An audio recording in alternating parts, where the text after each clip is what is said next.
트럼프 대통령의 으름장이 먹혀들었습니다. 이스라엘이 휴전 협정을 위반하고 있다며 인질 석방을 연기하겠다고 선언했던 하마스가 휴전 합의를 계속 이행할 것이며 인질도 예정대로 석방하겠다고 밝힌 건데요. 가자지구 휴전 협상이 한 고비를 넘길 것으로 전망됩니다. 13일 현지 DPA 통신은 하마스 대변인 압둘 라티프 카누가 이집트 카이로에서 중재회담을 마친 뒤 15일 이스라엘 인질 3명을 예정대로 풀어주겠다고 밝혔다고 전했는데요. 카누 대변인은 이날 성명에서 우리는 가자지구의 휴전협정 붕괴에 대해 우려하지 않는다며 이를 이행하고 점령군이 이를 완전히 이행하도록 의무화하길 바란다고 말했습니다. 이스라엘과 하마스 간 발효된 휴전협정은 최근 좌초될 뻔한 위기를 맞았었죠. 지난달 19일부터 시작된 42일간의 휴전은 지난 8일까지 5차에 걸쳐 이스라엘 인질 16명과 태국 노동자 5명 등 가자 억류인질 21명, 이스라엘이 억류하고 있는 팔레스타인 수감자 766명이 교환 석방된 상황이었는데요.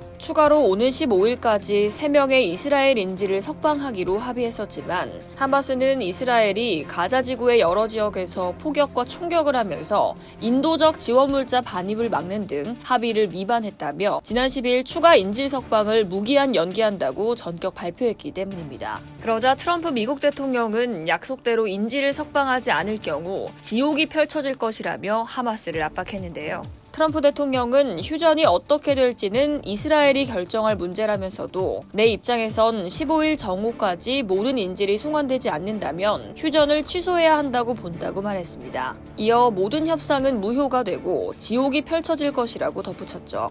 베냐민 네타냐후 이스라엘 총리 역시 11일 영상 성명에서 약속된 시간까지 하마스가 인질을 석방하지 않으면 가자지구 휴전은 끝난다며 하마스가 마침내 패배할 때까지 군대는 치열한 전투로 돌아갈 것이라고 경고했습니다. 당시 하마스 측에선 트럼프 대통령의 압박은 가치가 없다며 휴전이 포로 석방의 유일한 방법이라고 입장을 고수하는 듯 했지만 이내 꼬리를 내린 것으로 보입니다. 트럼프 대통령이 지난 4일 공개한 가자지구 구상에 대한 위기감도 작용했을 거란 관측이 나오는데요. 트럼프 대통령은 가자지구 주민들을 다른 국가로 이주시키고 가자지구를 미국이 장악해 휴양지로 개발하는 구상을 공개한 바 있습니다. 일단 하마스가 한 발 물러나면서 휴전 협상이 깨질 위기는 넘긴 것으로 보이지만 문제가 완전히 해결된 건 아닌데요. 이스라엘과 하마스는 서로 휴전 협정을 상대방이 어기고 있다고 주장하고 있죠. 더구나 1단계 중간에 2단계 휴전에 대한 세부 사항을 협의하게 돼 있어 지난달 19일 휴전 시작 때부터 휴전이 중간에 깨질 수 있다는 우려가 나오고 있습니다.